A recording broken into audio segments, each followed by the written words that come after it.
Hey everybody, Nick here, and today I got a review for you of this little guy right here. This is the QSP Knives Penguin.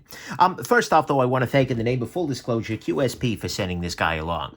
That's right, this guy was provided to me directly by them. I actually had a couple of my patrons say, hey, Nick, you should check out the Penguin. It's pretty good. And indeed, I reached out to QSP. They said, sure, we'd be happy to send you one. As always, I told them I'm going to talk about the good, the great, the bad, the ugly. It might be a gem, might be junk.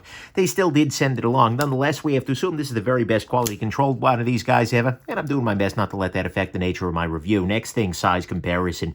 This is actually a moderately sized knife, at least by my standards. Here it is against the Ontario Rat number 2, another good budget folder in D2 steel. Well, at least this one's in D2. Here it is against the Spyderco Paramilitary 2, so you can see here around the same blade length, but a markedly smaller handle. And then here it is against the Spyderco Delica. So we can see here, yeah, it's a reasonably sized piece. And actually, finally, I'll compare it up against a ruler. And we will see that if you measure this guy out, it comes in either right under or right over 3 inches, depending on how you want to measure it and how much the cop likes you. So there is that. Next thing, what's a QSP? Well, QSP has a neat campfire-y logo thing going on there. They are a relatively new Chinese company, but they do have a reasonable American distributorship, and so that's a nice thing. And they've been really focusing on putting out some budget-focused pieces lately, so there you go. Let's go on ahead and jump into the good, the great, the bad, the ugly of this very interesting little piece right here. So on the good side to start with, I do like the scale material here. This appears to be a denim-style micarta, which is quite literally just a denim. And in fact, I'm just going to wet my finger here with a little bit of rubbing alcohol, and that'll kind of let you see, yeah, if you get this wet, it looks like freaking blue jeans or something like that. And in fact, as it will over time accumulate oil just from natural use in your hand, etc. So honestly, it's kind of a cool look. And I think the micarta here is maybe a little bit better than what we see on a lot of lower end Chinese pieces lately. And so that's nice. It's a nice little detail, and it is something I very much appreciate. Next thing, this guy has an ambidextrous clip and thumb studs. So the clip itself is actually interesting in that it isn't screwing into the outside of the scales. Instead, it's going to the inside. So what we see here is that, it is screwing into the outside of the scales, but there are these two little holes on the top here, and depending on which, you can unscrew these screws and then drop it in the hole on the other side. I don't know that it's offering you a whole lot, and I gotta be honest here, the benefits of having that completely flush underneath there are kind of lost by having screws sticking up in there. If they countersunk those screws, then this would be perfectly flat along the scale. That would be interesting. As it stands, though, it's different. Is it majorly different? No, not really, but it is a cool thing, and it's nice to see him playing around a little bit with the design space, right? And like I said, ambidextrous studs mean that although this guy is still a line lock and is still designed for righties, so to speak, this is going to be more ambi-friendly than most. Next thing, this guy has some polished liners to it. Is the polish, oh my god? No, not necessarily, but you know what? It's quite good enough. And it adds a little bit of something to it, especially with the denim micarta. I feel like it adds something, and frankly, the blade itself is a reasonably nice polish on it. The blade finish here is not bad at all. So that's good. Next thing, the action on this guy is actually relatively smooth. After disassembly, it's a smooth action, and you know what? It's a reliable to 10. It deploys very easily.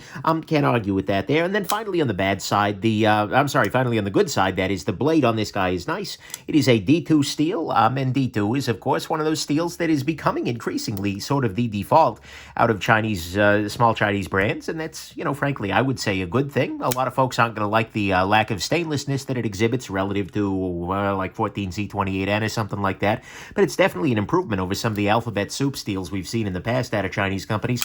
It's using a Warncliffe style blade here with a straight edge, which is going to be very, very easy to sharpen on a bench stone.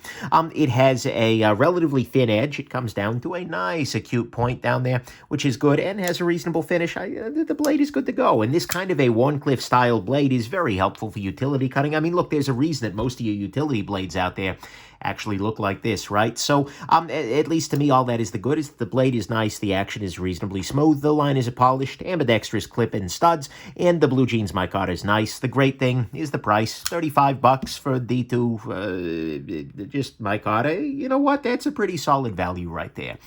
This wouldn't be a knife that was super interesting at $60 or even maybe even $50. But you know what? For $35, okay, that's a good budget option.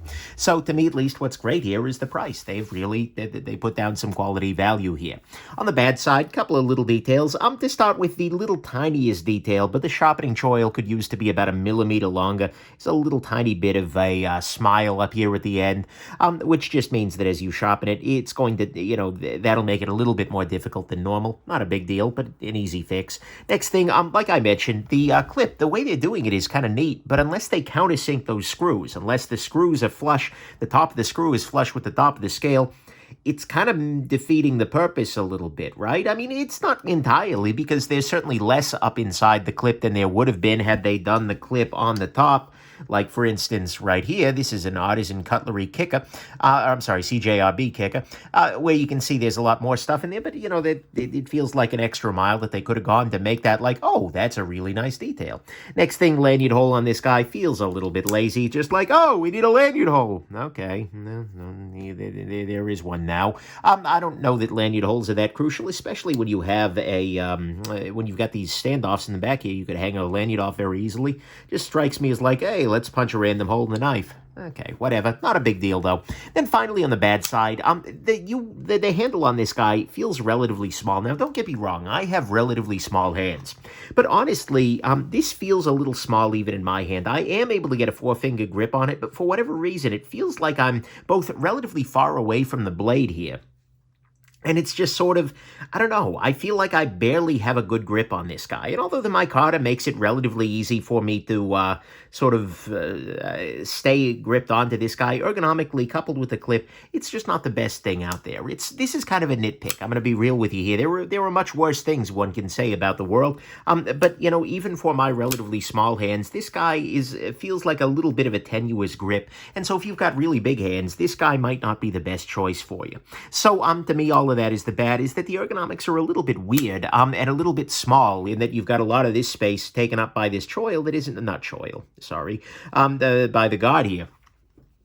You've got the lanyard hole, which is just kind of like, oh, we drilled a hole. The screws are inside the clip, and the sharpening choil is off a little bit. On the ugly front, there's nothing really ugly here, so we'll go to conclusions here.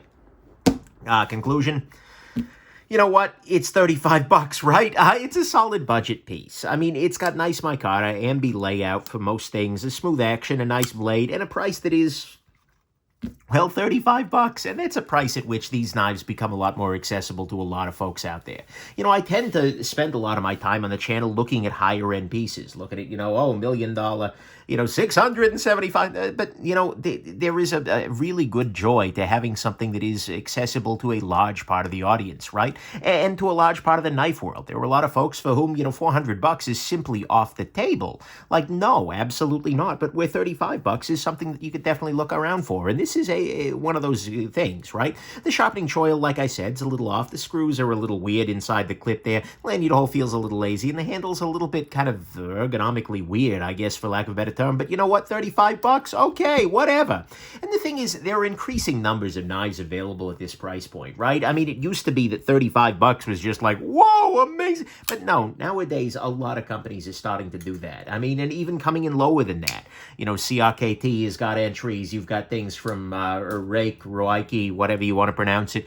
You've got all kinds of Civivi is coming in that range. Even Gerber is coming in on that, and you've got a bunch of options in that area. But this is a solid one. Everything here is working just fine. This is another very nice choice in there. One thing I will say, and that you might be detecting here, is that I'm not super passionate about the knife, right? It's probably a combination of the ergos, which I don't particularly love, as well as the sheer number of knives at this price point available now from overseas companies. It's a very, very nice piece, and objectively speaking, it's borderline, with that price in mind, it's right on the edge of gem, right? If this fit my hand just a little bit better, I think it could go over there. But even as now, I will very easily concede it's a well-made utility cutter in micarta and D2 steel, and even in 2020, where that's getting less important, less impressive by the moment, where the value just keeps, there's a race to the bottom among a lot of these Chinese brands, which I think in some ways is benefiting consumers, at least least over here for the moment, But nonetheless, it is definitely worth acknowledging that this is doing everything right? So at the end of the day, I guess my final conclusion here is that if you're looking for a $35 knife and this appeals to you in any way, shape, or form, then go for it. It's an absolutely solid piece, and no doubt this will be good. So if you're looking for an inexpensive piece, well, you will find this little penguin is probably worth your waddle. You might find this one to be a penguiner. Might not want to wear it with your tuxedo, because penguins look like they're wearing tuxedos. No? Might carry it in March, because there was that March of the Penguins movie, which I never saw, but heard was kind of cute. Anyways, there you go. Hope this has been interesting to you, and have yourselves an absolutely wonderful rest of the day. I wonder if it's because Batman and Penguin have a thing that I failed to bond. I don't know. Anyways, bye now.